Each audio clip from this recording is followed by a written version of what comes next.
Welcome to the Blackburn End Podcast. The international break is over and we're back to proper football. It was a good weekend for Rovers, so let's get into those headlines. So Rovers see off Swansea 1-0 at home to keep that 100% record alive at Fortress Ewood. Whilst the performance wasn't great, it's another clean sheet and another win. And Rovers climb to 6th position and keeping with the pack. It's 10 games. And we're still there. You know, it's the best start we've had as a campaign in the second tier since 1989. Apparently, I'll take that. Mark, it's good to see you. How are you feeling about things? About Rovers, great. For those who will understand this, I am currently suffering from man flu. I'm hoping it's not going to be terminal. I am battling on. And I did go for a doctor's appointment actually at the weekend, not because of my man flu. And they said to me, "Oh, you look a bit peaky." I said, "Yeah." I thought I have to get it in first before they say it. So I said, "Yeah, I just got a bit of man flu." The nurse just went, "Oh, so you've sneezed once. Carry on." Oh, thanks. Sexism is alive and kicking, ladies and gentlemen. They don't understand how bad man flu is, and we're all praying for you, Mark. No, they don't. We're all praying for you. Well, there's the hashtag. To make you feel better, Mark. Exactly. Well, to make you feel better, we did go and get that 1-0 win. We discussed last week how we just wanted a good performance, and we'd actually take a good performance over the 3 points, but we got the 3 points and not necessarily the performance. So we start off every review with playing the match reaction audio. So let's get that played. I'll tell you what, buddy, if we can play like we did after that 20th minute or so and actually get something out of it like we have done, then I'll take that. I mean, we wanted a good performance. We didn't necessarily get it throughout the game, but as far as I'm concerned, 3 points now are 3 points. There's a lot to break down in the pod about that performance in that second half. But I'll take it. You know, we move on and we're on to bigger and better things now. That was a tough watch. I know I've got man flu, but that has not made me feel any better. I've got to be honest, we've got to be putting that game out of sight. It's a good job that, well, their lad said in the preview, didn't they, that they're poor in the final third. It's a bloody good job they are. Room for improvement. Well, I did the match reaction video straight after the game. I was relatively negative. I got a few comments saying I was being a bit too negative. I put a couple of tweets out as well, and there were some people saying I do moan a bit too much. Was I moaning too much, or do you think that the performance wasn't quite what we needed it to be? No, I think. And firstly, like all good men, I may have mentioned I've got man flu once or twice in the last couple of days, clearly. I don't think you have whinged too much, Mike. I think we talked last week about the importance of a performance. Yeah, of course we want points, and ultimately points over performance is great. But points will only get you so far until you get found out and the truth comes out. And that's what worried me a little bit. I think you were absolutely spot on in your reaction. I felt that had we played a better team, we might have got punished for that a little bit. And like I said, it wasn't a great watch. Did I feel that we were never in danger at 1-0, even though we were sat back? No, I did feel like we were in danger. It was only because they were so poor. They created very little, didn't they? Pairs had very little to do. Their best chance was 6 yards out, was it? And he couldn't even hit the target. You're not going to play many teams like that. I know that people are talking at the moment, and it's the hot topic, if you like, at the moment, is that the Championship's quite poor, that Burnley are not playing very well. They're top of the league. Leeds are okay, but the standard's not great. There can't be many teams worse in the final third than Swansea were, and it's not a one-off for them, is it? That's what they're talking about. You can't give teams that much space, that much opportunity. I think you're absolutely spot on. Yeah, I just came away a little bit disappointed that it was so much of the game we played poorly. I mean, I don't expect us to play awesome from minute one all the way to the end. That's unrealistic. But we started relatively strong. We had decent chances. We seemed to be breaking them open quite a bit. Campbell, I thought, looked really smart. I was getting a bit frustrated with Dolan's decision-making, but we'll get on to that one. We get the goal. It was a scrappy goal. There was arguments about whose it was. But I felt like after that 15, 20 minutes, we just looked poor. And there was frustration. You could tell from Beck. He was getting frustrated with Cantwell not tracking back. What do you think really changed on that 15 to 20 minutes that made us look so poor? Was it anything in particular? I don't think it was a tactical shift at all. I think we became more careless with the ball. We moved it a little bit slower. So you're right. I was actually sat in the Jack Walker lower on Saturday, and Beck was furious. But Cantwell, it wasn't that he didn't put a shift in, and it can't have been a surprise tactically that he wasn't tracking back all the time. That's not his game. But he worked hard. He was coming out and pressing the fullback quite well. 1 or 2 times he ran past the forward when he'd gone beyond them to come and track back. I just felt we became really careless with the ball. And then as that went on, it became more, it bordered on panicky at times with the ball. And Gueye typified that for me. There was a few times where we were just sort of punting it upfield, really, where we were just trying to clear danger. And he worked his socks off to make sure he was on the end of it. 1 or 2 times I thought, how the bloody hell have you controlled that? And then he'd either get his head up and try and play a Hollywood ball that he's not capable of, or he wouldn't get his head up and wouldn't play a simple ball. So we saw the best and the worst of Matt Gueye within seconds of each other repeatedly. In terms of things that changed, I just think it was that. I think we became more and more careless with the ball, and then that became a bit more of a, rather than it being a reactionary thing, I think it became a pattern of the game, and we became a bit panicky about it, really. We just couldn't keep the ball at all. Yeah, I put out saying that we need to be quick, but not in a hurry. And you're spot on. I felt like we was hurrying everything. Everything was rushed. Yeah. We was trying to force it instead of just trusting the process, keeping the ball, keeping possession, recycling the ball when we had it, and sticking to the tactics. I felt like we'd get into that second or final third, and like you say, the Hollywood balls came out.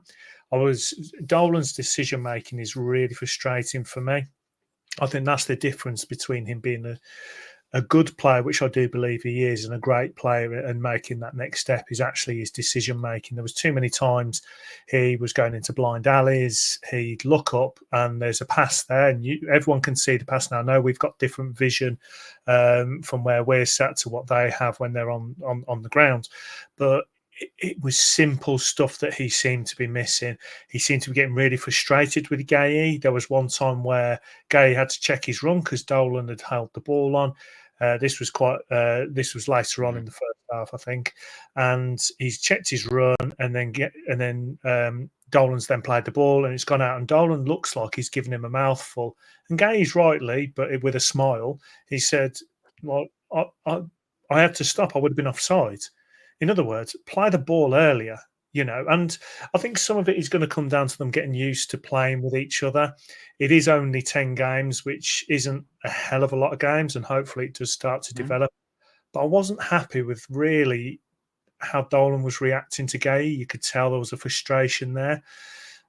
I thought Cantwell, he showed some quality, and you can tell there's something there with him.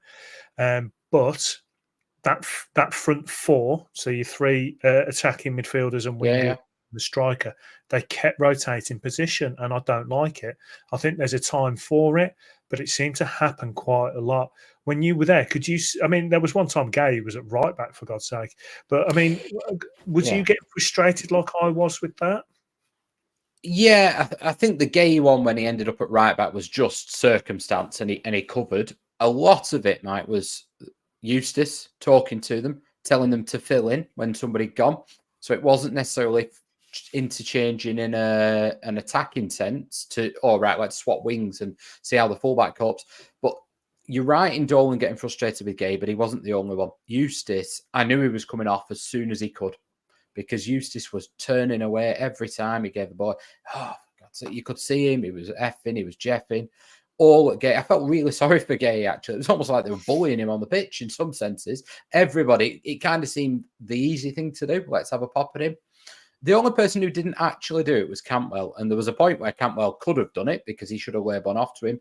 And I'll tell you what we need to be really careful of with Cantwell. And you've suggested before that Sigurdsson might be somebody who performs well with him because he's on a similar wavelength and might make those runs. There was at least 3 times I can remember in the first half alone second half alone, where Cantwell was right in front of me on that left-hand touchline. And he picked the ball up and he looked and he went to play a ball, and either someone was run offside, they hadn't made the run or whatever, and he had to then make a decision. Do I play the ball and whinge at the person who's not made the run or that they're offside, or do I try and recycle possession? And there'll come a point where he'll do that and he'll lose the ball. And Rovers fans need to sort of give him a bit of leeway, because actually what he wanted to do was play the ball that he'd seen first time, and he wasn't able to do it. So there's work to be done. There really is in that forward areas. They're not working as a unit yet, even though they're interchanging. They all work hard. It's not a criticism of any of them. They're all working incredibly hard. They all track back. They all filled in for each other, but it wasn't fluid, was it, at all? No, and that's the trouble. When you get a player like Cantwell coming in, and we had this with Dak, you can just tell that they've got a little bit of something that's more than others. And I used to say with Dak that the thing is Dak thought 1 or 2, maybe even 3 passes ahead, and no one else did. So he's playing something, expecting something else to happen, and then he can get involved again, and then something else. It's like in Trainee Day when he says about people playing chess compared to playing checkers. It does feel like that. You can tell that there's certain players where they are of an ability where they're not doing something for that moment. They're building something. And Cantwell's of that quality. And when you've got to start somewhere with these kind of players, you can't just go and sign 3 or 4 of them. I think that we're going to build around Cantwell, and I do think that I hope that there's a plan in January to surround him with people. I would love to see Sigurdsson play.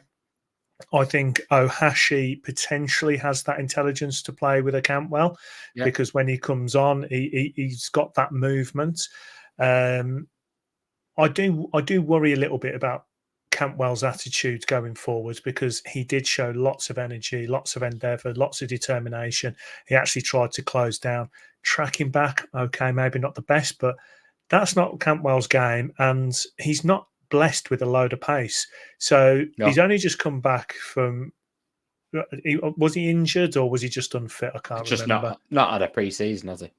Yeah. So having to track back. Beck gave him a mouthful at one point, but yeah, I mean, I came away from the game and I felt like there was a little bit of arguing happening on the pitch. Did you get a vibe of that? There was, but I don't think this sounds I think a bit your mic's gone off. Then we've got technical issues again, Mark. Is that all right? Hang on. No. Mic's on. Can you hear me? Yep, I'll be here absolutely fine. Oh, we've always got technical issues somewhere. Carry on, Mark. Right, no worries. I was saying it sounds a little bit of a daft thing, but they were arguing, but they were calling each other out. So it wasn't a negative thing at all. What I did think was they were all working very hard. And you're right, Cantwell, he's not got great pace. He's not actually that athletic. So tracking back is an issue for him. But you know that before you're playing him. So you adapt around it and you sort of cater for that. I think Ohashi, you're right. I think he makes those runs. But my big worry for the team right now is the lack of pace. However, all of this said, it sounds like we're having a real pop at them. Absolutely not. It's 5 wins in 5. I think they're all aware that we need more pace, and they're just trying to find the best formula of those front 4. And it will come, because I do think there's more to come out of this team. I think there's more fluidity to come. We need the right combination of those front 4. Ohashi's just been to the other side of the world and come back. Clearly was, I don't think he even knew what day it was when he came on the pitch. So there's loads of stuff. Cantwell's not up to speed. There's loads of stuff to work on. I think there's improvements in January. I think we need pace desperately. So from that perspective, a really positive Saturday. a real positive attitude to turn around and keep a clean sheet, to keep a clean sheet after you've conceded late on at Plymouth. I'm absolutely don't think I'm not really positive about this team. I just think there are signs there of stuff we need to work on. But equally, I think we will. I really do. I think they are. We've not got it quite right yet, and I would still keep tweaking it. But the signs are there that are really promising.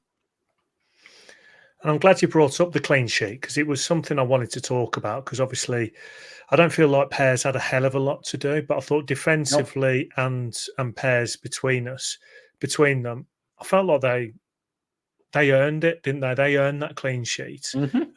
Whilst I think Swansea were quite wasteful at times, and you know, they weren't exactly the best, I thought we did quite well.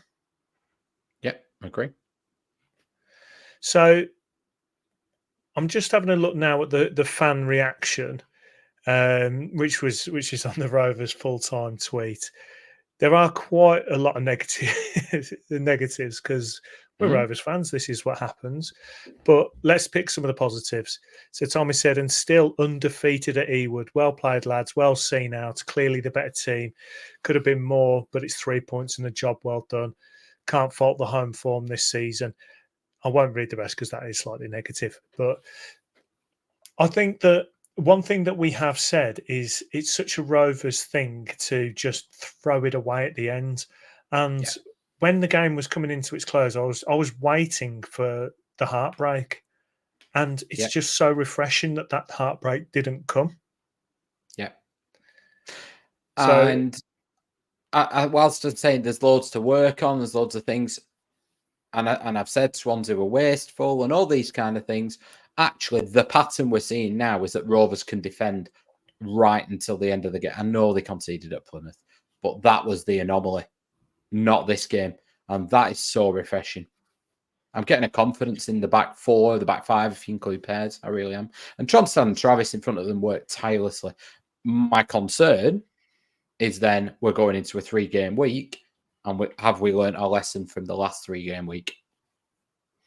Exactly. There's a few people here saying about resting players. We need to start resting. We need to find depth.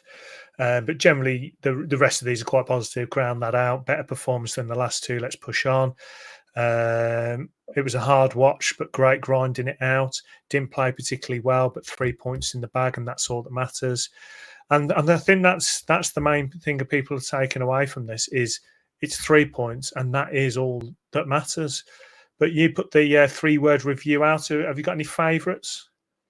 Yeah, we've had some belters. Some positive ones as well. Safe hands Pairs. Better second half. Some really mixed ones on Gueye. We've had Gueye was brilliant. And then we've had Gueye was awful. A lack of conviction we've had from Graham Bryans. Ground out victory, Stephen Davis. Chris, lost. Chris said, won't last long. Always, ever the optimist. We had Louis Grant say 2 of them. He's cheated a bit here, but said sometimes maybe shit, sometimes maybe good. I'll not do the accent. Keep running forward, back to winning. I'm going to take my favourite just to the end. But we had Mike said Fortress Ewood Park. But my favourite was on Instagram, Jamie_S_8, Swan 0 Rovers. Well done, Jamie. And we do love a good pun. So I was going to say, we normally do quick word answer. Are you happy with the performance and result? These are 2 things. So quick 1-word answer. Are you happy with the performance? No. But you are going to be happy with the result, I take. Of course. I'm going to say no, I wasn't happy with the performance. But yeah. Okay, so we go into, like you say, it's a 3-game week. The first one comes up Wednesday, which when you're listening to this will be tomorrow. West Brom at home. Obviously, West Brom, good side, doing well. They've got the same amount of points as us. Goal difference. They're only above us on goal difference by I think 1 goal. Is this a game that you feel is going to define what our start of the season is? Or has been? I think the next two will tell us where we're going to be in terms of these teams are going to be up top 10, aren't they, this season? We know Colbrand's a good team. Obviously, this one's at home, but last time we played West Brom, I remember getting soundly beaten. So then we obviously roll into Watford, and it's away. And last time we went to Watford, we won with that Hedges wonder goal, but they absolutely battered us. So I see this as a double now. I need to see that. How do we deal with 3-game weeks? How do we cope with a Carlos Colbrand team that will run for days? And then how do we cope rolling into Watford that dominated us, if we're being honest, last time? I look at West Brom and I think they are up there because of their manager. I think Colbrand gets more out of them than they probably deserve to in some ways. They're not on the greatest of runs, so they've obviously beat Portsmouth 3-0 away. They beat Plymouth 1-0 at home, but then they've lost away at Sheffield Wednesday 3-2. Home to Middlesbrough lost 1-0, and then they've drawn 0-0 with Millwall at home and 1-1 with Oxford. So they've had a massively mixed bag of results. You could argue that they've beaten 2 teams there that they should beat, and the rest of the teams have struggled.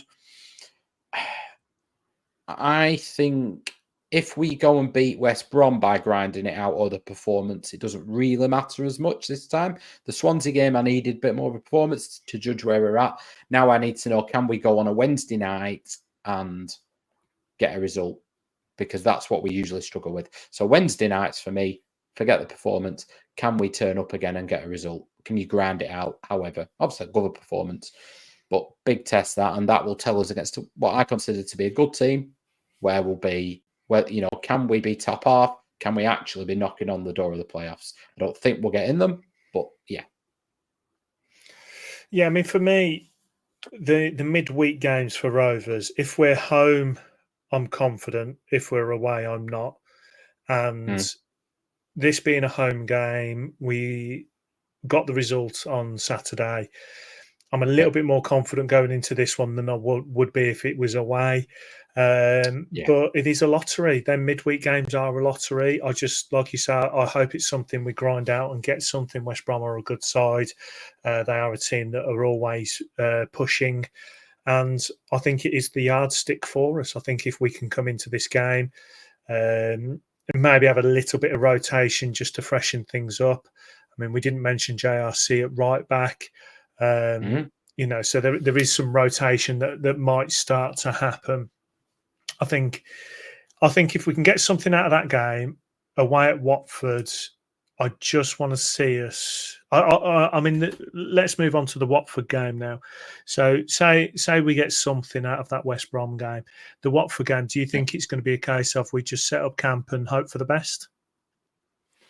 Yeah, I think we'll let them have the ball, don't we? We hit them on the counter. We've seen that we can be solid. I'll be honest, anything's a bonus away in the Championship. You'd massively take a draw. Obviously, you want to win. But again, looking at their recent results, they've lost away 4-1 at Norwich. They've beat Sunderland at home. They've lost away 3-0 at Preston. Beat Middlesbrough at home, lost heavily away at Luton. So from that, we can take the absolutely diabolical on the road and ship for fun. And at home, they tend to win 2-1.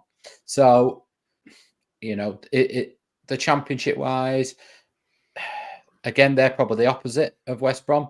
They're probably not as good as the sum of their parts. But, yeah, I'd take anything at Watford. I think we will probably set up very similar to how we did there last year. I know it was a different manager, but we'll let them have the ball and we'll try and hit them on the break and keep it solid. I mean, if we can get a win against West Brom and a draw away at Watford, I mean, that's absolutely amazing results. I think, to be honest, I was going to say Dreamland. Obviously, Dreamland's 6 points, but if we got 3 at home and 1 away, I'd be absolutely delighted with that. I think we are going to start to fall away at some point just because of the depth. But like I said, for me, I just want to see some good decisions from Eustace. So that could be the starting lineups, it could be the tactics, it could be the subs. I just want to see something. I don't want us to lose it. If we're going to get beaten, let's get beaten. I don't want it to be us doing silly things. And that's kind of where I'm at with this Rovers side. I don't expect us to be world beaters. I didn't expect us to be anywhere near where we are now. And if we can go into these games and if we get beaten, I'm okay. I just don't want us to be the ones that gift it the whole time. Does that make sense? Yeah, I think it felt at Coventry like we've made a massive boob, not changing the team. And then that rolled into Plymouth and we didn't really change it again. And it felt it was our own doing in that sense, didn't it? Not necessarily errors from the individuals on the pitch, but errors in terms of decisions team-wise. I think, all right, Danny Bath hasn't played. If he came in and we put Carter at right back, I think for me it'd be silly to play JRC 2 games in 3 days, 4 days, whatever it is. It'd certainly be silly to play him all 3 games. Britain's only just come back from an injury, so if you changed it and put him in for 90 minutes on Wednesday, you couldn't put him in for 90 minutes at weekend. Owen Beck's only played 1 90 minutes and at more or less 90 minutes at Preston. He's then not played. He's then come straight in for 90 minutes here. Can he manage 2 games in a week? I think there's all these decisions. We've seen Tronstad and Travis struggle with it. So Campbell similarly has not had that much football. I think we need to see some rotation. I really do. I know we've won, but if he went and changed 4 or 5 players on Wednesday and we lost, I wouldn't be having a pop at Eustace for changing it. I would then have a pop at performances potentially. So if he did come in and go, right, Britain plays at right back, we're playing Pickering, we're playing Sigurdsson, we're playing Ohashi, and they don't perform, that's on them, not Eustace then for me. Yeah, as long as he's not playing players out of position, I think the squad that he picks from, they should be able to play together. I mean, obviously, you don't want to rotate it so much where it feels like it's a brand new team. But we've sung the praises of Gested and whoever's doing the signings, that they've actually got some depth. They've actually managed to plug some holes, so to speak. And it's now a time where we've got to use them. There's something not quite right with Sigurdsson and the fact that he's not getting games. I know there was ill, but I mean, there's illness and then there's illness, so I felt like he should be knocking on the door now. But you've got the likes of Lewis Baker. We've got players now that can come in and do a job. And Andy Vyman, he can come in and start a game. So we've got players that we know can't necessarily start every game like your Hedges. So let's see us rotate them. There is a question in the mailbag about Gueye and Ohashi, so I'm going to leave that conversation to them. I don't really want to make a prediction on these because I hate doing it. Do you want to predict anything, or do you want to stay away from it like me? I'll be honest, I think we might only get 1 point from these 2 games. I don't know which way it'll fall, but I do. But I think you're right. I think what the big difference I feel this season got from last season is we could change 3 or 4 players and add players that you pretty much know what you're going to get. So you could throw Sigurdsson in and we have no idea whether he's going to be the best player on the pitch or look like he's not even on the pitch. But if you brought Lewis Baker in, you know what you're getting. You bring Vyman in, you know what you're getting. And you bring Danny Bath in, you know what you're getting. Britain in, Pickering. So that's the difference for me, is that it's not just rotating for rotating's sake. It's rotating at a consistent level, I would say. Well, that's the thing. I mean, at the end of the day, you bring in experienced players for these kind of weeks where you are playing tough opposition one after the other. Yeah. So, yes, I understand that players might not necessarily be fit, but why bring in experienced players if you're not going to use them at these moments? And that's what I want to see. I want to see some sensible rotation. I want to see some sensible subs. And like I say, as long as we're not making silly mistakes and doing things like that, I can accept a loss. I'll be disappointed if we only get 1 point out of these 2, but that's only because of what Rovers have done to us these first 10 games, where our expectations are now that we can grind out results, we can get something out of games, we can see out games. So, yeah, that's kind of where I'm at with it. But everyone, put your comments down below, see what you think. What kind of rotation do you want to see? What are your predictions on the results as well? Just let us know what you think. But before we go on with the going into the topics, Mark, do you have a retro rover for us? Certainly do. So my little riddle this week is, In 99, he made his debut bright. A forward who dazzled in the blue and white. In 2001, he found the net with ease. Against the Dingles, he scored number 3. In 02, a cup victory brought him more cheer. A Rovers legend held ever dear. Who is this player, known for his flair, whose impact at Ewood will always be there? I feel like I should know this one. So made his debut in 99, started scoring in Yep, 2000. so I'll do it again. 99, he made his debut bright, a forward who dazzled in the blue and white. In 2001, he found the net with ease. Against the Dingles, he scored number 3. In 02, a cup victory brought him cheer. A Rovers legend held ever dear. Who is this player known for his flair, whose impact at Ewood will always be there? Okay. I think I've got it. Mm-hmm. I think I've got it. Okay, so put your comments down below if you've got that right this second on the 30th minute of the pod. Do you have that answer? So put the comment down below. While you're So there, I'm going to try. Like Yeah. and subscribe on everybody's platform that you can find, please. Awesome. Yeah, exactly. Help us grow, people. Help us grow. So I'm going to try something different, Mark. This is something slightly technical. I want to discuss something that Gary, who goes to California Rover on X, mentioned that he's getting a little bit unnerved with us playing it out from the back, but wondering why the defender passes it to the goalkeeper during a goal kick. Now, I've seen quite a lot of comments about this, people not liking it.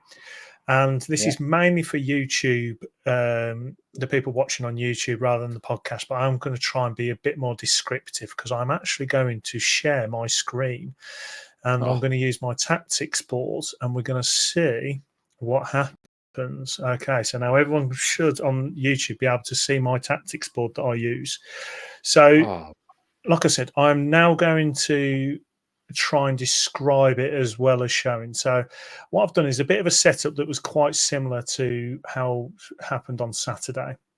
So the first thing I'm going to show is what happens when a goalkeeper takes the kick. So as you can see here, you've got the goalkeeper taking the kick. You normally have a defender relatively close by. It might be in the box nowadays rather than outside of the box. Now, when the ball is played to the defender, normally you get a press from the strikers. So the strikers will come and press to the right-hand side in this case. What it does is it gives the opposition chance to actually curve the run and press to cut off most of the options. And what they're doing then is they're forcing you to play down the right-hand side. So now your options are completely taken out. So this now gives the option for them to press on to all your options. And your defender then is just there to be able to play a ball. Now, yes, he could play it to the right back. He could try and play it into midfield. But what you're doing is you're actually limiting all your options. So some bright spark who's way more intelligent than me decided that a defender should play that ball. Now, what this is actually going to do is open up a hell of a lot. So as soon as the defender plays that ball, your striker now has an option. Does he go to the goalkeeper and the ball? Or does he cut off the defenders? Or do they just sit? Okay, so those are really going to be those three options. Now, the goalkeeper now, if they sit, the goalkeeper can easily just move forward with the ball and passing lanes will probably open. And that gives him the option to maybe go long. It maybe gives him the option to look at his left and right back or even his centre backs because they've decided to sit. And what that goes to do is then you'll get strikers maybe looking, it can go back to the keeper, it can go across. It just opens absolutely everything up. Now, obviously, if they now press, so say the defender's now passed it to the goalkeeper and they now press the keeper, your defenders should, in theory, go out wide and the ball can be passed out to one of these defenders. If that passes it out, you have completely taken one player out of the game straight off the bat. That then opens up passing lanes that could go into the midfielder, or if he presses here, you've also got a chance to actually play it out wide. So it's not a fine science. It's something that it can go wrong, obviously. But what you actually need in this situation, when you are playing it to the goalkeeper, you need a goalkeeper that is very comfortable playing with the ball, obviously, at his feet. The issue that we've had previously is we haven't had that. Now, Pears has really improved this on his game. I don't think it's a perfect thing for him, perfect part of his game. But what it's actually doing is when a player presses, when we see it from our angle, it looks like it's a real panic situation. But these are professional footballers. If you've got a player 6 yards away from the person playing the ball, that is acres of space for a professional footballer to take a touch and move it on out. It really frees up a lot of the passing lanes as soon as someone presses, and a professional keeper, professional player should easily be able to do that. But what it also does is if you've actually pressed as a striker to a goalkeeper that's got the ball, and you've put yourself out of the game, the passing lanes that can open, when this is what happened, normally a winger would then come and press the centre-back, leaving probably the gap for the right-back, but maybe cutting off that pass. But one thing we kept doing is we would then pass it into the midfielder, who would then get pressed, and then it would go out wide again. So I don't know, not many people may have heard this, but the term's rondo. So when you're playing rondo, as a warm-up normally, it's passing the ball around as people move. And this is effectively what players have trained all their lives to do, is making these easy passes, opening up the passing lane. But what it also does is if they do press, normally other players are pressing with them. And this is what we did quite well at the weekend. It actually opens up the long ball into the second level. So you've got your first level, which is just passing around in the defence. The second level where you're passing around into the midfield. Third level where you just go long and hoof it. We rarely hoof it. We only hoof it if we're actually, in major danger. But what this was actually doing for us at the weekend was opening up that second level very easily. So Pears had the ball at his feet. He could move around. He could easily find himself space. He waited for things to develop in the second level. It was quite calm and he was finding it. And I believe we actually got 3 or 4 opportunities from doing it this way. So that was something I really wanted to discuss. Like I said, I can understand why fans do panic about this kind of play, because it does seem like we're inviting pressure, but all it's doing, it's taking potentially 2, 3, maybe even 4 players out of the game as you then go into that second level. So, yeah, Mark, it was just something I wanted to bring up and discuss. Yeah, I mean, like I say, it was mainly for the YouTube listeners, but watchers. But for the podcast listeners, it is just something that if you play it right, you can really open up while being in control of the ball. The trouble is when you're playing it long, it's a 50-50. Yes, Gueye seems like he's the kind of guy that can hold it up. But if you're just trying to get into forcing that second and third level ball, chances are it's coming back and you're losing possession. By playing it to the goalkeeper, you're keeping all your options open. You've got the left, you've got the right, you've got the centre to play with. There will be a passing lane that will open, and you can tell that they've worked on it because, I mean, I saw a tweet saying about Eustace Ball today, and I watched it again and again and again, and it's beautiful to watch. I mean, people are saying that Pep's ruined football with this tiki-taka. It is the modern way of playing, but doing what we've done, it does open up more opportunities to do that counter attack. Yeah, I think we've got the balance absolutely spot on. I think there was times under Thomason we pass it for passing sake because that's what they were told to do regardless. However, the players have the autonomy in our team. It feels like that if it's not the right situation to do it, then don't do it. If it's not working for 5 minutes, don't do it. But you're absolutely right, Mike. I think it was it's since our players, well, not just our players, but the defending team have been allowed to put their players in the box, isn't it? That's when this has opened up. It's probably Pep that did this first, let's be honest, but it absolutely is spot on. And I think the other thing that some people pick up on is the fact that we have 2 people taking every corner So there's always a right footer and a left footer at each one. That is because the opposition teams will watch how we take corners and they will set up for it for an in-swinger or an out-swinger. Equally, we will watch how they defend. So if they're lining up a certain way to defend it, the other person will take it. It's intricate details that we are putting a lot of effort into. And I believe we scored from a set piece at weekend, Mike. I know, it's crazy. We do seem to be working on that. And like you say, the thing is sometimes you'll set, it's like in American football. You might set them up for something later in the game. So you might have two corner takers there where the same person's just taking it every single time. But it's ready for that moment when they switch it up. And they'll have a sign, they'll have something that they've worked on. They'll say, after this minute, we'll try this. And they will all be drilled into knowing what to do. And it's a mind game. It's a mind game. It's going to them and saying, right, you think you know what we're doing. Well, actually, no. And it's the same playing out the back. There'll be a time where actually we just hoof it. There'll be something that they will see and they'll press too much and there'll be an opportunity to go long. And that's where I believe in Eustace. I believe there is some sort of method there, some tactical. I mean, at the end of the day, you're a championship level manager. You know, you've got to have these things in your arsenal, and I believe he's got that. And when we're seeing these set pieces now, I can see some people getting frustrated. I understand why, but I think it's all there, ready to set up for something, and we're going to see something happen, and we'll be like, that's why we did it. Yeah, and he's not.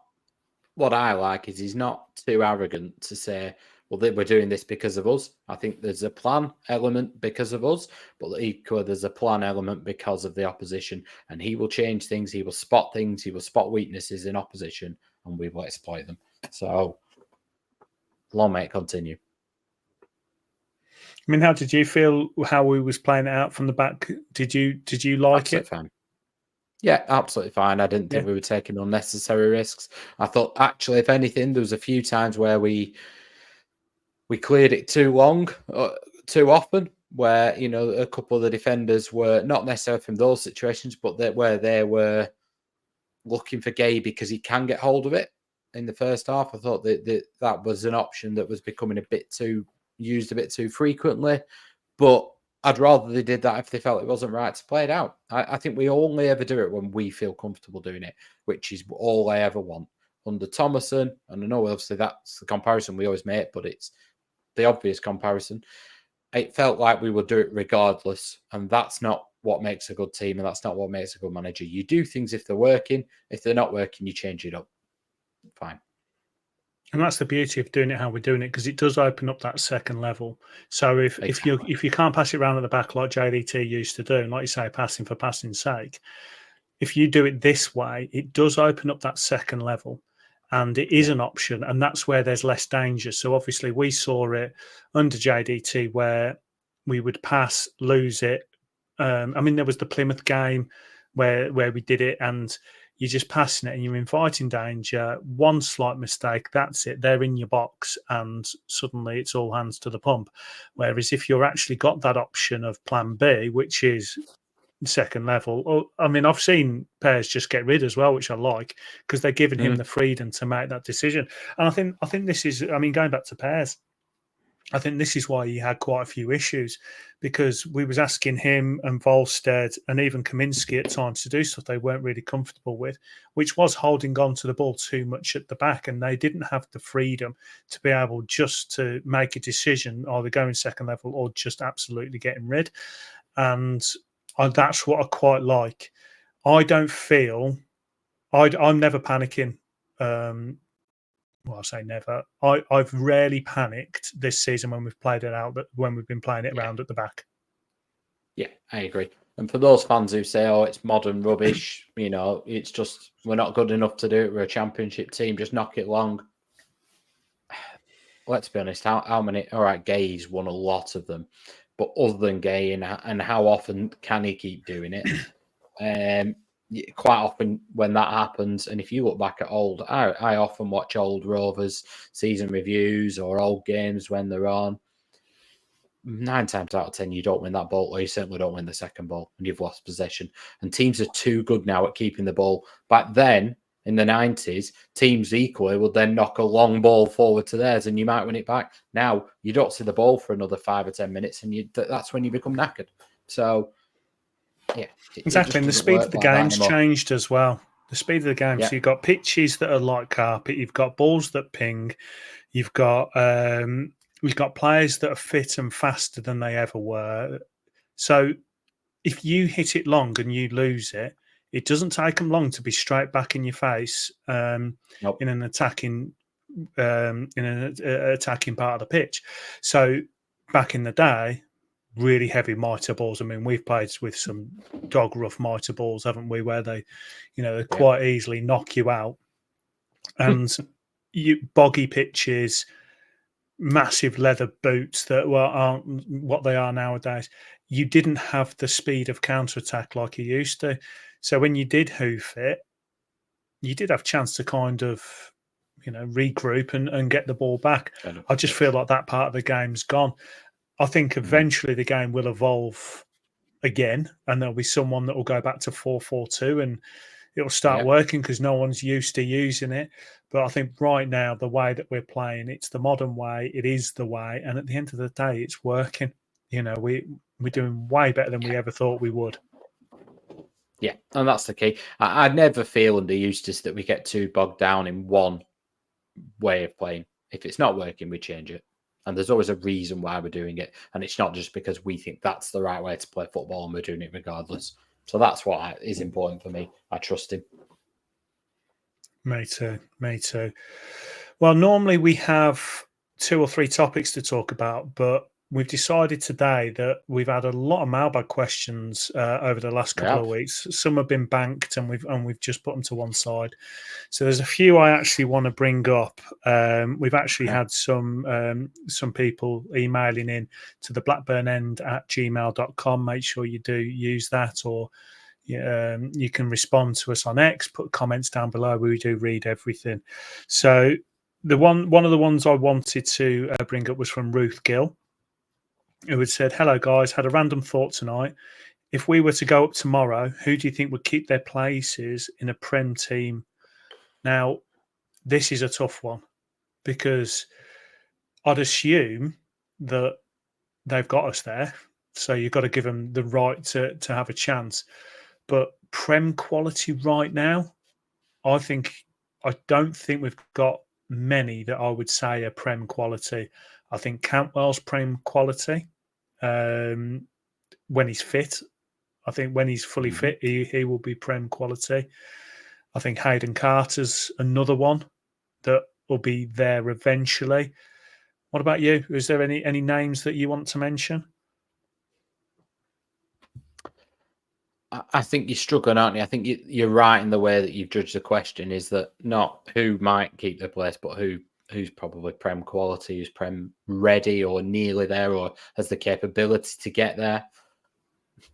You could probably get away with one of our fullbacks, Britton, Beck, if you signed him.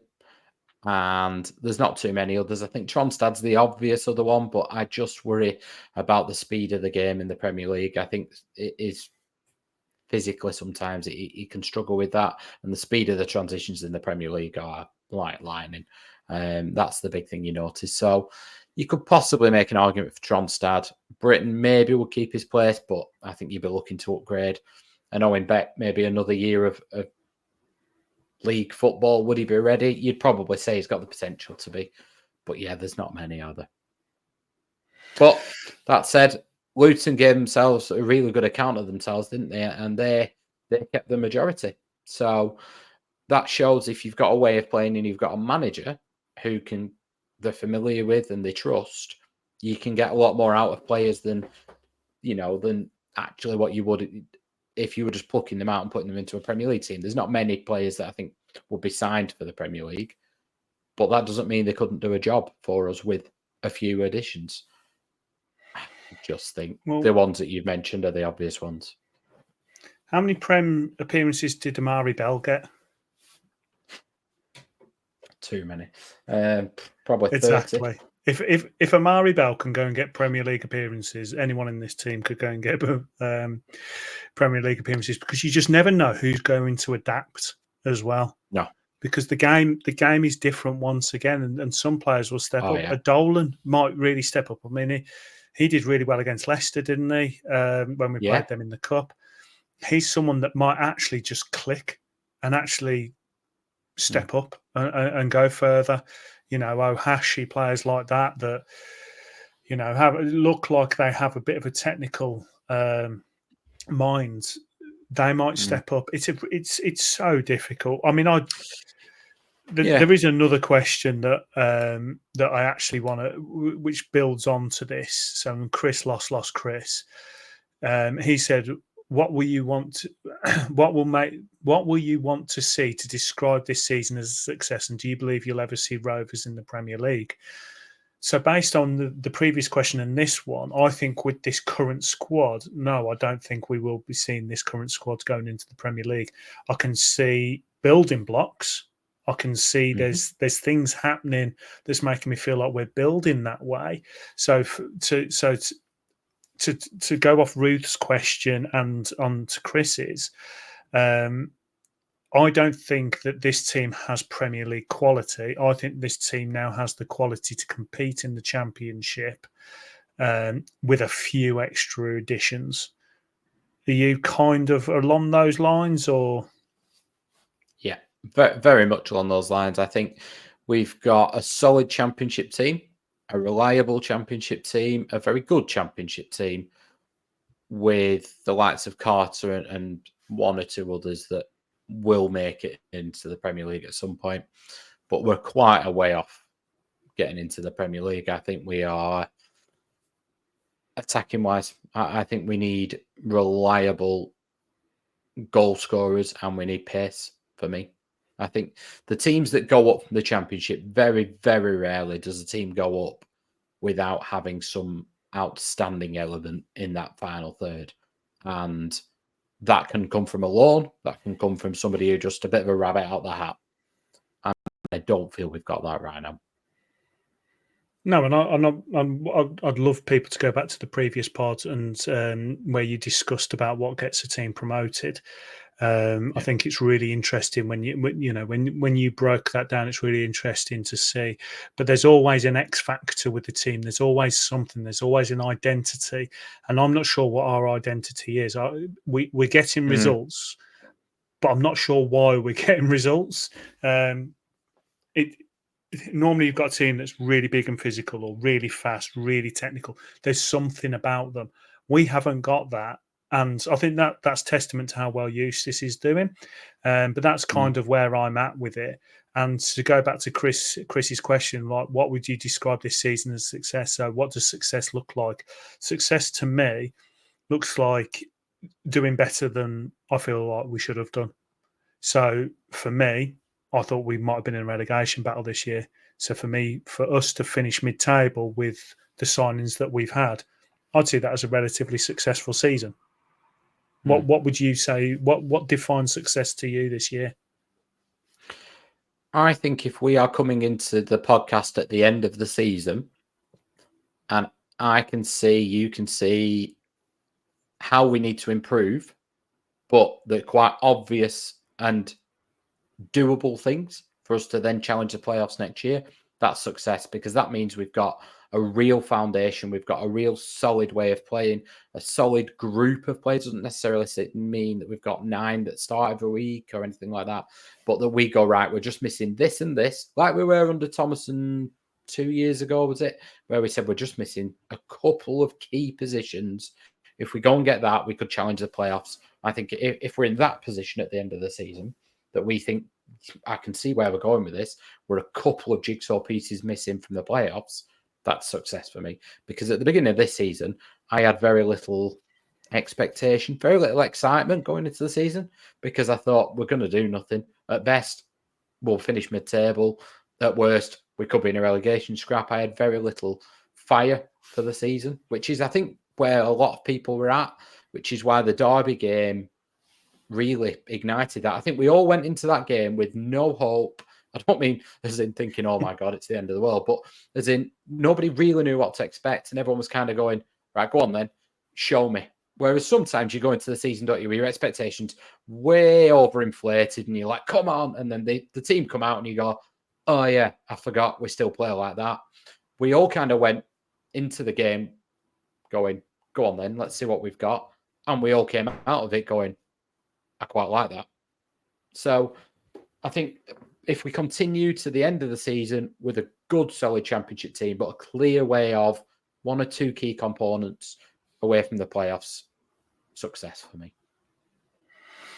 Yeah, and I'd like to see some sort of identity because it does feel a little bit all over the place at times with us. I think that's us settling in. But I do think we'll see something. But it does feel a little bit all over the place at times with how we perform. So I'd like to see a little bit more of a settled, you know what you're going to get with Rovers kind of identity. I think we've got it defensively. I think the way that you've really well explained about how we build up in terms of from the keeper. I think defensively, if you watch us, we get very, very narrow the moment we lose the ball. Travis and Tronstad know exactly what they're doing. They work as a unit, so they know when to shuttle across. So that those passing lanes between the fullback and the centre half aren't exposed, because most times when you look at our goals conceded last season, it was turning the centre halves between the fullback and the centre halves, that ball cutting through, or a quick ball right across the face of goal. So we drop quite deep. We have the Travis and Tronstad situation where they both shuttle across and work together to block those passing lanes. So that means teams are having to go right across the pitch again, or they're crossing it in from deep, and we can cope with that. I just think that the reason it looks a little bit all over the place sometimes and a little bit disjointed is because we've not found that rhythm going forward. We've got people working hard. We've got Dolan, who's playing in that number 10 role because he's got the energy and is used to the way that we're pressing, and he triggers that press. But we've not found a settled striker, and we're not happy with the wingers yet. So because of that, it is kind of a bit all over the place, because we're going, right, go on, you guys have a go and we'll see how we get on with it. 100% agree. But there's one identity Rovers do have, and it's developing young players, bringing young players in, and that leads to a nice email from Daniel Warden, who says, not too much noise has been made about the club retaining Igor Tijon on a 2-year contract in the summer. It could turn out to be a great piece of business. One, do you think he should be fast-tracked into the first team like Bellingham at Birmingham? Or do you think the longer-term patient approach is more suitable? Let's answer that one first, because there's a few questions here. So do you think he should be fast-tracked? I think he's already been fast-tracked to the 21s. You know, he's only just gone 16. If he's showing enough, he'll be in the team, won't he? And I don't want it to be like a Finneran thing where we're advertising them a little bit too much, and you are inviting people to come in because I understand why we did it with Finneran, because it looked like that was already happening, and it adds to his value. And doesn't it change the tribunal fee? Yeah, if they play 5 games in particular, you can really claim a bigger fee. But you've got to argue the case of why they're an exceptional talent and why you shouldn't just get this flat fee, basically. But with Tijon, yes, if a player's good enough, they're old enough. But if they're not, and it's too early for them, it can be really detrimental, and it could set him back. Physically, it can set them back sometimes. I think we've seen that with Harry Leonard in terms of him breaking down injuries. Frankie Costello played too many games as a kid, and he suffered with that in terms of his breaking down a lot. I also think the fact that Finneran's gone and you've not heard a peep about him, and the fact that Ash Phillips can't get off Stoke's bench isn't doing us any harm. Because when you turn around to Tijon, you go, well, look at Adam Wharton, who stayed and played, and look at those two. Take your pick. Brilliant points to make, because it's something that we've said in the past. When you're advertising to young players and parents to say, come to Rovers, these are all the examples you give. You say, look, we don't stand in the way. If you come to us and you sign a contract, we're not looking to cash in on you. We're looking to develop you because that helps us. It helps you. It sorts you out of a career. We've, like you said, we've shown that with Adam Wharton, and then we've shown what happens when you rush. Going back to Conor Mahoney, who I still stand by, would have had a way better career if he'd just stuck with us. I think these are perfect advertising, and it's great for the CV of our youth players that we can go out and say, look at the players that have been successful and look at the ones that have just gone and I get why they want to take the money, but I'd be advertising to parents about, we're not here to give them big contracts and stuff like that. We're here to give them a career. We're here to develop them as a player and as a man to actually go out there and have these careers. Now, Wharton, I know, has had a bit of a downward turn, a little bit in some people's eyes, but no one would have expected him to have the 12 months that he's had. And we can be going to the likes of, Tijon, and we probably did and said, look at this. And that's why he signed this deal, because rumours were loads of people wanted him. A 16-year-old striker who's playing for Poland and England and scoring for fun in the U teams. If you think he's not had people sniffing around him, you're a madman. They have all, believe me, all been around him. Exactly. And Dan actually goes on to say, what do you think the club's strategy will be in relation to his next contract, as he will soon only have 18 months left? I mean, well, I think there's probably going to be some sort of release fees putting in. But if he signed one, I can't see why he wouldn't sign another if he started to play. Yeah, and you can always put release clauses in that protect the player if he feels, well, the club might not let me go and things like that. I believe they have not given him the standard youth contracts that they give. But he will get a contract that befits where he's fitting in the squad, basically. Rovers have quite a set grouping, so youth academy players, first year, second year, all get the same. You come into the first team, you play a certain amount of games, you're in here. You're a squad player, you get this between these amounts. You're a first team player, you get these amounts. You're a regular first teamer, and then you are above and beyond. So wherever he sits in, that will be where he is. Because let's be honest, even if we said, I'll tell you what, Igor, you've played 10 games, but we're going to make you our highest paid player. You'll match, let's say Todd Cantwell's the highest paid player. We'll give you the same. Man United, Tottenham, Liverpool, City would all still be offering to triple his wages, even just as an under 18. So if we're going to go into the money game, we're not going to compete. So there's no point even having that discussion with him. Now, and that builds perfectly into the last part of his question on the email, saying, finally, I think the protection for EFL clubs in relation to their younger talent is woefully lacking. Do you think there should be an automatic minimum criteria built into contracts for players developed within their academy? For example, 25% sell-on fees. So the issue here is contract law, employment law, things like that. Technically, you don't own the player. Because they're not employed, are they? So it's a difficult one. I think it's something that's always going to be looked into. It goes to these tribunals, and we're not all. It's not all Football Manager where you get £50 million when you sell like young players anymore. That's not realistic. At the end of the day, they're not employees. They're young lads. They can jump whenever they want. And the Bosman ruling of the fact that clubs don't own registrations and things like that don't help. So I can't see there'll ever be anything, to be honest. No, it's tricky, isn't it? Because the kids, they're not adults, and the irony being here that we nicked Igor Tijon for a training fee from Rochdale. So exactly. Sometimes it works for you, sometimes it works against. There was one last email, by the way, I wanted to bring up, and sorry to Joe Walden, but it was a really nice email I wanted to read, but I can't ask the question because is kind of out of date now, so I apologise. But I am going to pick a little question out of it.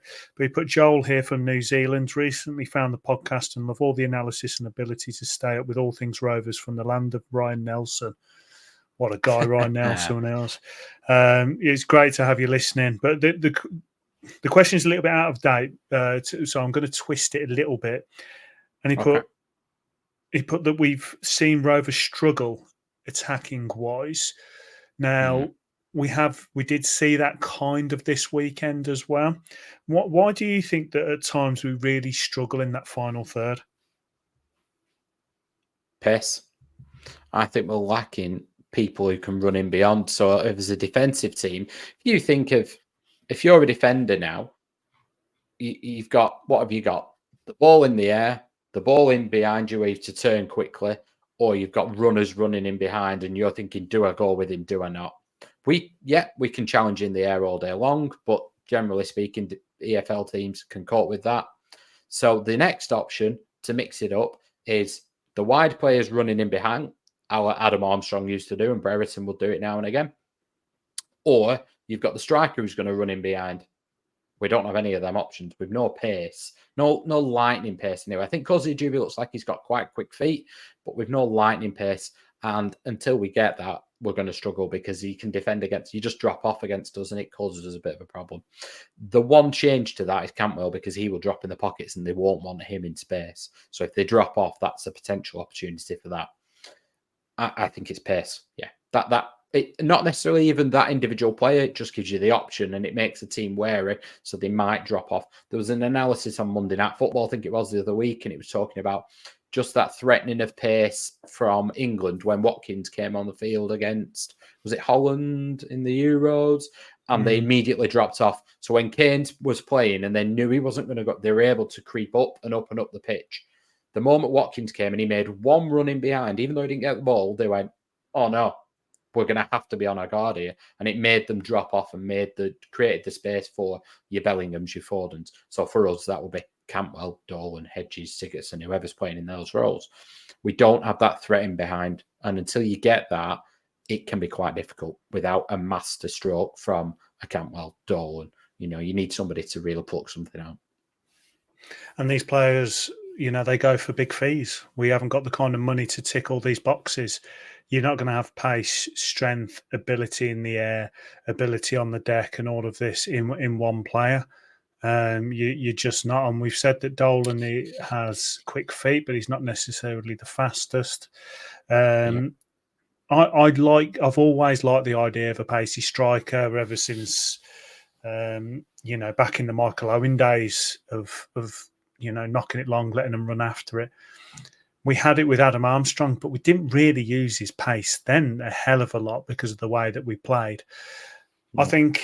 I think for me now, I want to see a little bit of doggedness in that final third, willing to put the bodies on the line. I'm starting to see it. I think there's got to be a bit of dirty work going in. I don't think we crossed the ball enough. No, I agree. I think a lot of it is trying to play the final third. We play it to death. I'd love to see some crosses go in, mixing it up. But I agree with you. I think from a physical point of view, we don't have enough pace to break people down, so it doesn't open up that space. So I completely agree with what you said. To be fair, the club tried, didn't they? Was it just had a look then? It was Martial Godot from Fulham. He was supposed to be coming, and by all accounts, the deal was done. And then he ended up going somewhere else because something fell through for Fulham. And he was the pace that they were hoping for. So the club were aware of it. And you're absolutely right about the crossing, Mike. I was fortunate enough when it was one of the forums after them. I had a chat with Rudy Gestead, and what he'd said was he loved it because he was so big. He didn't need to compete physically with people. He just needed the ball to go in the right area. And he knew, as long as he knew where the ball was going, it didn't need to be this pinpoint Beckham-esque cross. What he actually wanted was a floated ball into an area. So generally speaking, the penalty box sort of area, and he would just then attack it. And he said, if you keep putting it there, I know you're going to do that. It's easier for you to sort of float it into that area. Pedersen used to do it under Allardyce, if you remember, and Samba would just attack it. Nelson would attack it. He just floored his corners rather than trying to be really pelting them in. And that's what I think we're missing a bit of a trick with Gueye. I really do. I think you just float it into that sort of area and let him absolutely cause havoc. I'm hoping it's something that we do build on. I think the thing is Eustace is coming. He's sorting things out as he goes along. It's not just come in and just say, right, this is how we're doing from top to bottom. You can tell that he's come in. The first thing he did was solidify things. No nonsense. Let's get some points. Let's stay up. Now it's, okay, right, let's play it out from the back. Let's do certain things. Let's get the right players in. You can tell that there's a plan.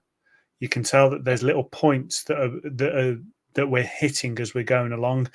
And I think the attacking thing, looking now, potentially they might be using Gueye and maybe even Ohashi as a stopgap. You know, we needed some players in. They kind of fit the bill, but they're not the end goal. And I like to think that we have a few shortlists on the wall. One is, who do we think we can get now that can make us better now? Who do we think can take us to the level after that? And then what's the end goal? These are the kind of players that we want that's going to take us to that next level, really, really push. And I think that, you know, going back to the whole football manager thing, it's not like you can just go and get the players you need straight away. We have to build as we go along. You know, we have to let some youth players develop how we want them to. We need to make sure the money's coming in at the right time to be able to spend it on the right players. And this year, if we hadn't got Ohashi, if we hadn't got Gueye, and we'd stuck with Sam Gallagher, I don't think we'd be where we are now. And I think it's all been a development, step by step. 100%. And what we're not going to start doing is spending money on the wrong player. So if they're not available in January, we won't just buy anybody because we can't afford to make the mistake. I also think you hear managers all the time, and again, I quote him a lot, but Sam Allardyce is the classic for this. And he says the easiest thing to teach and to coach is defending, which Eustace has managed to do early on, hasn't he? But certainly now, because now we're not just sitting back. Now we're being coached to defend as a team. The hardest thing to teach is attacking, because often it relies on a bit of stardust, and that will come. I have full faith. He's done the defensive side of it. What we need to do now is not just lose that, but it will come. And some of it will be individuals. You're right. Well, speaking of individuals, Philip Davis has asked, who has more impact, Gueye or Ohashi, and who should be starting? Now, I know your thoughts on this, and you've said it a few times, but has your opinion changed? Ohashi has more impact. 100% more impact. But I think he has the same impact off the bench, although, that said, on Saturday, he looked like he was still jet-lagged. He really did. It's such a shame Ohashi hasn't been able to have a full pre-season and has already played a season. It really is. But I'm hoping that Gueye can work on these shortcomings, because if not, he's going to be pretty average. But some of the things he does, we wouldn't be able to get up the pitch without it. I still prefer Gueye to Sam Gallagher. I still think, whether it's an upgrade, I'm not sure I'm ready to. Now we've had 10 games. Now we've all settled down from the excitement of getting a new striker in and so on. I feel like it's still an upgrade. I feel like he's still the better option. His energy, his infectious character, his determination, his aggression. I'd like it. We can see that there's a player there, and eventually, hopefully, the penny will drop. But I do think he is an upgrade on Gallagher. Ohashi, the more I see of him, yes, he's been tired, but the more I see of him, the more I think that there is a player there that is next level for us. Now, next level isn't necessarily Premier League or even top of the Championship, but I think he's a striker that is going to help us get to that top end, pushing for playoff kind of level. I see that with Ohashi. To go back to the question, I like Ohashi coming off the bench. I don't know. I think Ohashi for me now, if I had two fully fit strikers that weren't tired, ready to go 100%, I think I would go Ohashi. Yeah. And in terms of is Gueye an upgrade over Gallagher? Well, he's fit is number one. But the problems were that they're similar in terms of stature, but all the counter arguments against Sam Gallagher was all the things that we say that Ohashi doesn't sometimes bring. Is there's no presence up there when you're under the cosh. That's what Gallagher did. All right, he had the presence physically, but he might as well have not done. He might as well have been 5'8" on the pitch. I think if we started changing the way we play, that suited a Gueye, that's the key. And probably so I feel like Gueye will put his body on the line to win a header. I didn't ever feel that with Gallagher.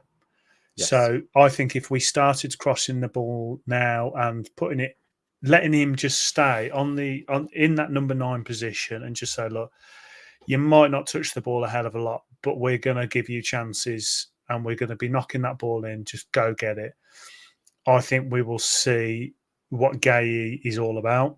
I think the way that we play doesn't necessarily suit him, and whether that is because we're trying to force a square peg in a round hole, I don't know.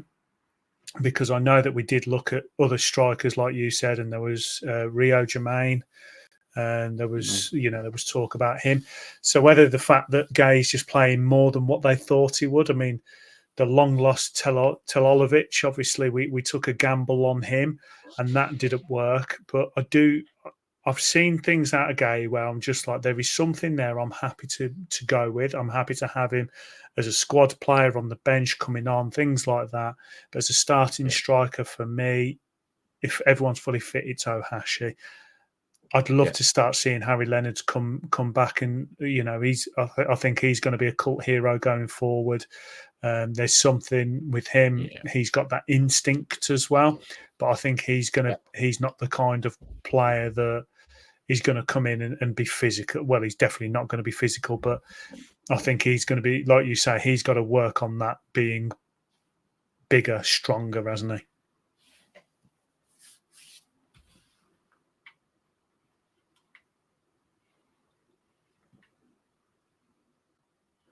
Okay, so one last question, and it's from Aaron Boyce, my style guru, a fellow bald man with a nice beard. He's put in a quick one today. It was literally just before recording, and it's about the transfer rumour of ASAP Rocky and Rihanna buying Tranmere Rovers. Apparently, it's all true. It's going to happen. He says, quick one. Would you welcome and fancy a US takeover like that, like the rumoured one below? Well, yeah, I would. I'd like a bit of money. I'm obviously hearing a lot about Blues, and my old hero, Tom Brady, that no longer is my hero because of this. I'd welcome anyone coming in and buying the club and chucking money into it. How would you feel about having celebrity owners like what we're seeing around football now? I'd welcome Rihanna coming. Yeah, that's absolutely fine. I think as long as it's sustainable, and by that I don't mean the level of spending that they're doing is necessarily sustainable. I think my worry is always that what happens if they stop. And that's my worry around FFP and around all these kind of things. I think there should be some way that if you want to go and spend £5 billion on a team, that's absolutely fine. But if you give contracts out, there's got to be a guarantee from you in a bank somewhere that those contracts will be paid for. You can't just decide, do you know what? That was fun, but I've had enough now. I'm off, and leave the club saddled with it. So that's the only thing. If you're going to do that and you're going to make the ground better, Birmingham's ground looks better aesthetically from what I can see. I don't go to it, Unfortunately, they're in League One right now. But their ground looks better. The fans seem happier. They've got seats in the bottom tier. They've got lovely, shiny new screens. There's loads of optimism. yeah, of course we'd all like that. But as long as it's not at a long-term cost. I mean, the way I'm taking the question for me to answer it is, if I had two owners and they were both going to run the club brilliantly, everything was done properly, would I like to have quiet owners or celebrity ones? I think it'd be quite exciting to have some celebrity ones. I think it would bring in extra sponsorship. I think it would bring more people to the ground. If Dua Lipa wants to buy the club, I'd definitely be up for that. Yeah, I mean, it's a weird one though. ASAP Rocky and Rihanna, Tranmere Rovers. That's a strange one, isn't it? I mean, that's up there with Wrexham and Ryan Reynolds and his mate. Yeah, I can even get the Wrexham one a bit more now when you look into it, but maybe that's what we need to ask everyone else. Maybe we have a mailbag question, Mike. Who would you like as celebrity owners? You can pick two. We'll Comments down below. Who would be your celebrity duo to own Blackburn Rovers, and why? That's definitely opening up some comments down below, isn't it?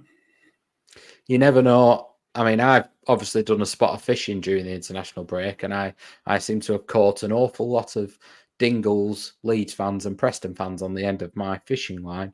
But yeah, maybe they'll start getting in the comments and piping up with Paul, Chuckle, or Barry, whichever one's still here. Sorry.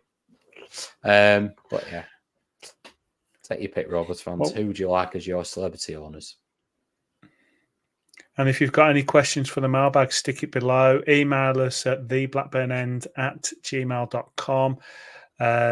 We do read them all. Sometimes we pack them together and have an episode like today where we put a few together. But we read all the comments, so put all the comments on down below. Any questions like that, and there could be personal questions to us. We do like embarrassing ourselves, and I've embarrassed myself answering a few questions now and again. But Mark, we're on to the answer for the Retro Rover. Okay. So in '99, he made his debut bright, a forward who dazzled in the blue and white. In 2001, he found the net with ease. Against the Dingles, he scored number 3. In 2002, a cup victory brought him cheer. A Rovers legend held ever dear. Who's this player known for his flair, whose impact at Ewood will always be there? Who do we think it is, Mike?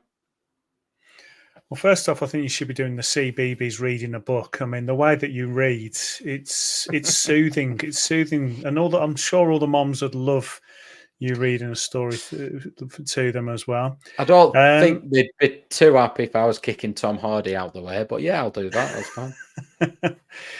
fine. Did he have a book that's behind you by any chance? Does he? Oh, look at him. There is he one of the best strikers that we've had? Absolute cult hero and legend. Is it Matty Jansen? We've binned him off. There he is. What a player. I love him. See, I loved the story when he joined, how Souness had to smack him about, didn't they? Wasn't there a big thing about how he was arrogant? Well, not arrogant, but he was a bit selfish, and Souness used to get frustrated with him. I heard rumours, yeah. Oh, I hope he didn't hurt him. About that. Yeah, I love my answer. So the rumours I heard that when he joined, obviously Souness had his run-ins with like the McAteers and so on. But apparently he used to get frustrated about Jansen being a bit of a big-time Charlie and trying things too simple, too extravagant, and he used to get a bit frustrated with him, and then effectively made him the player he was. Well, he did try and beat people far more than he needed to, didn't he? You know, he'd beat them once, he would have beaten them, but instead he'd come back and try and beat them, and he was not productive enough, was he? I think he's the classic example where you can go loads of ability, not much end product, and Souness just in whatever way fine-tuned him, and the end product was there, wasn't it? I mean, so he went to Carlisle, he was at as a kid, 42 appearances, 10 goals. Crystal Palace, 1 season, 26 appearances, 10 goals. And then we nicked him. And 153 games, 44 goals, but that doesn't tell the story, does it? We know that some of that was in the relegation team. We know some of that was post. I don't really want to talk about that, but obviously it was post his accident. But Jansen was just, he was good in the air. He used to do this really strange stand on the touchline, didn't he? And sort of run across on the halfway line and then hang in the air and he'd win the ball. He was left-footed, which I think sometimes left-footers always look a bit better, don't they, on the pitch? But some of the goals, and I'll do the Retro Rover video, and I was looking through some of the goals, and you forget almost. I loved Matt Jansen, but you still forget some of the goals that he scored. The one at Bolton where he just, on his turn, chipped it up and flicked it across the keeper. The one on his debut, very similar. The one that we posted when we did his happy birthday thing, where, he turned Carragher inside out, and it was just effortless for him. And the irony being, had he got in that England squad, which the story being, for those that don't know, I went to the game. We played Liverpool away. We lost 4-3, but it was a great game. Nothing really to play for either team. We both attacked for fun. Jansen scored. Sven watched that one. Tor Grip went to Man United and watched a game there. They met in a taxi, and Tor Grip convinced him that they needed to take Martin Keown to the World Cup as cover. He never played a minute. Jansen was going to go. He'd been in a squad just before that and got a stomach bug, so couldn't play. The amount of unlucky spells here. And Jansen would have gone to the World Cup. He might have played, he might not, but Matt Jansen would have been... Man United had come in for him before he went to Palace, and he wanted to play football there and then, first team football, so he didn't go. United came in for him when he came to us, and he said the same thing. United would have come back in for him. Ferguson loved him, and Ferguson knew a player. He was just... He would have gone on to be a Premier League great. He really would. He had all the ability in the world, but yet was starting to score goals at a regular rate. And he would probably get in my all-time Rovers 11. And I've obviously seen Shearer, but Shearer will be in there. But, I've seen Mike Newell, Sutton, Simon Garner, Speedy. Don't remember Simon Garner as much as the others, but I remember Bellamy, Santa Cruz, McCarthy, Andy Cole. Andy Cole was underrated, but Matt Jansen will probably partner Shearer in my all-time 11. That's how highly I rate him. Yeah, he's above cult hero. He was just talented, and to get a young English striker that everyone wanted. Obviously, we apparently nicked him from under the noses of Man United because we offered him first team football, and he didn't want to go and play reserve team there. Massively talented player, really good to watch, infectious as well to watch him, because everyone else seemed to just raise their game around him as well. And he was part of a good side. He was part of when we were rising again. So that what made it exciting. Obviously, to win a trophy was amazing. But I do have a little bit of a Matt Jansen story. It makes me sound really creepy. And again, like I said about asking questions and us making look stupid, I'm going to make myself look like an idiot now. But sorry, that's why we're all here. So I think it was the 2002 season. I went to loads of games. I went to as many as I could. And I met players because it's just where we were. So I got his autograph something like 4 times, something like that, on my shirt. And he said the last time he said to me, he was like, "Haven't you got my autograph enough?" And I felt so creepy, like I've been stalking him. And I thought, oh no, this lad's calling me out, because obviously I'm a big lad, I'm not exactly inconspicuous. So he'd recognise me. I think we played West Brom quite a few times. So my brother-in-law was going to a lot of games, and I kept meeting him. And then I thought, right, I'm not going to ask him again, because this is getting weird now. And my cousin is a steward, and I was going to wait for him after one of the games. And I was just outside the players' lounge, because he's at the Darwin and he was going to come round. And the players start coming out, and I thought, right, I'm just going to hang back. I don't want to be weird. And there's this couple, and I start talking to them. And I said, I was like, oh, did you watch the game? I said, yeah, really good game, really enjoyed it. And just started chatting to them. And I said, oh, who are you waiting for? He said, oh, I'm just waiting for a player. And it was Matt Jansen's mum and dad. And he comes out and he's there. And I'm there talking to his mum and dad. And he looks at me and I was like, this has got weird. And I said, I'm sorry, I was just chatting. I didn't realise you were mum and dad. I just walked off. So I'm pretty sure he thought I was stalking him. I mean, I'll be honest, Mike. If you were going to stalk anyone, it would be Matt Jansen. I think every bloke in the world wanted to be him, didn't they? And if you didn't want to be him, you wanted to marry him, or a combination of the two. I think I was 15, 16, that sort of era, when, you know, some people idolise pop stars. For me, it was always going to be footballers. And that Jansen, Duff and Dunn team was just immense. Absolutely. I've got a quick question for you then. Who do you think was his best strike partner? Because he played in the era of 4-4-2. Andy Cole.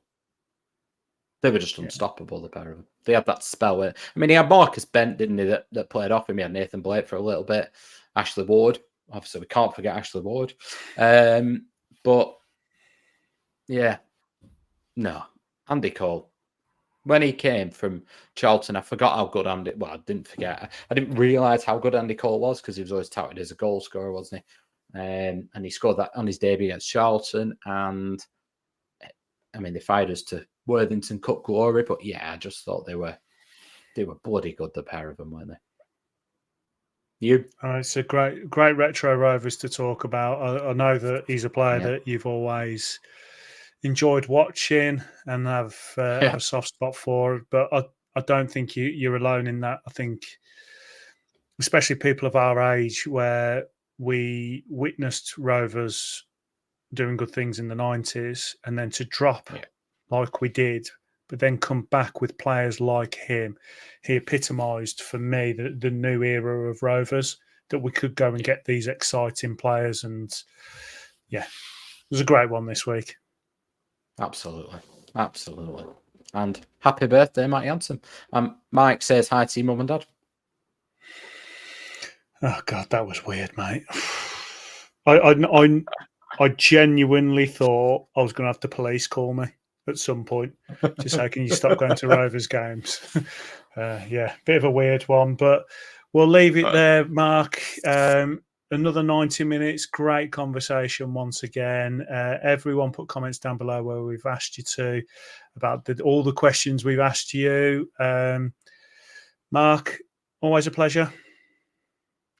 Absolutely, Mike. Hopefully we'll be back next Monday recording. We will be happy with the performances and we'll have a decent haul from these two games. Exactly. Have a good weekend, guys, and have a good week, guys, and we'll see you next time.